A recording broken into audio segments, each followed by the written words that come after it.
दोस्तों, हिंदू धर्म में विश्वास रखने वाले सभी लोगों के मन में एक सवाल हमेशा रहता है कि त्रिदेव ब्रह्मा, विष्णु और महेश के माता पिता कौन थे और उनका जन्म कैसे हुआ। ये सवाल लाखों सालों से पूछे जाते हैं। इस सवाल का जवाब अलग अलग धार्मिक कथाओं में अलग अलग मिलता है। दोस्तों, इस वीडियो के जरिए मैं आपको ये बताने जा रहा हूँ कि त्रिदेव का जन्म कैसे हुआ और उनके माता पिता कौन थे। दोस्तों, ब्रह्मा, विष्णु और महेश के संबंध में हिंदू मानस पटल पर भ्रम की स्थिति है। वे उनको ही सर्वोत्तम और स्वयंभू मानते हैं। लेकिन क्या ये सच है? क्या ब्रह्मा, विष्णु और महेश का कोई पिता नहीं है? वेदों में लिखा है कि जो जन्मा या प्रकट है वो ईश्वर नहीं हो सकता। ईश्वर अजन्मा, अप्रकट और निराकार है। वास्तविक में त्रिदेव ब्रह्मा, विष्णु और महेश की कथा को भगवान शिव के भक्तों ने शिव को आधार बनाकर लिखा, तो भगवान विष्णु के भक्तों ने भगवान विष्णु को आधार बनाकर ग्रंथों में ऐसा कहा जाता है कि एक बार जब भगवान महादेव से जब पूछा गया कि आपके पिता कौन है, तो भगवान महादेव ने जगत गुरु ब्रह्मा का नाम लिया। और जब पूछा गया कि ब्रह्मा के पिता कौन है, तो उन्होंने भगवान विष्णु का नाम लिया। और जब उनसे पूछा गया कि भगवान विष्णु के पिता कौन, तो उन्होंने कहा कि मैं स्वयं।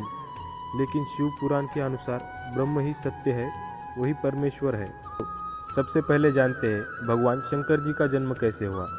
जिस समय सृष्टि में अंधकार था, न जल, न अग्नि और न वायु था, तब केवल तत्सत ब्रह्म ही थे, जिसे श्रुति में सत कहा गया है। सत अर्थात अविनाशी परमात्मा।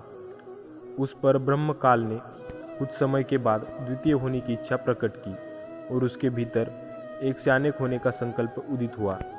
तब उस परमात्मा ने अपनी लीला शक्ति से आकार की कल्पना की, जो मूर्ति रहित परम ब्रह्म है।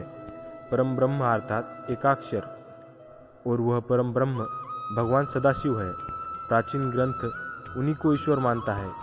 सदाशिव ने अपने शरीर से शक्ति की सृष्टि की, जो उनके अपने अंग से कभी अलग होने वाली नहीं थी। वह शक्ति अंबिका कही गई। शक्ति की देवी ने ही लक्ष्मी, सावित्री और पार्वती के रूप में जन्म लिया और ब्रह्मा, विष्णु और महेश से विवाह किया था।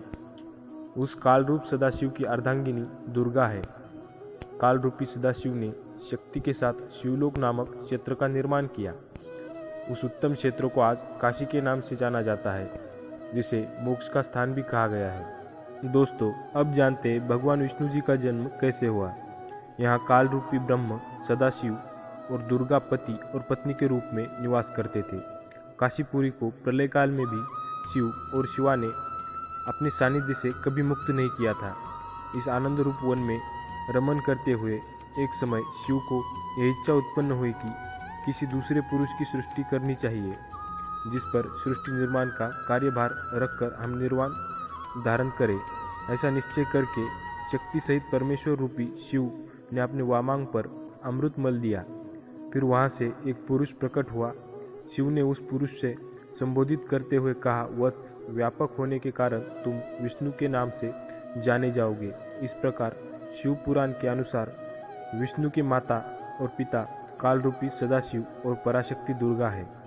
दोस्तों, अब जानते हैं ब्रह्मा जी का जन्म कैसे हुआ। शिव पुराण के अनुसार भगवान ब्रह्मा जी नारद जी से कहते हैं कि भगवान विष्णु को उत्पन्न करने के बाद ब्रह्म, सदाशिव और दुर्गा शक्ति ने पूर्ववत प्रयत्न करके मुझ ब्रह्मा जी को अपने दाहिने अंग से उत्पन्न किया और तुरंत ही मुझे भगवान विष्णु के नाभि कमल में डाल दिया। उस कमल से पुत्र के रूप में मुझ हिरण्यगर्भ का जन्म हुआ। ब्रह्मा आगे कहते हैं, मैंने उस कमल के सिवाय दूसरे किसी को जनक या पिता नहीं माना। मैं कौन हूँ, कहाँ से आया हूँ, मेरा कार्य क्या है, मैं किसका पुत्र होकर उत्पन्न हुआ हूँ, किसने इस समय मेरा निर्माण किया है, इस संशय में पड़ा हूँ। इस प्रकार त्रिदेव ब्रह्मा, विष्णु और रुद्र इन देवताओं में गुण है और सदाशिव गुणातीत माने गए हैं।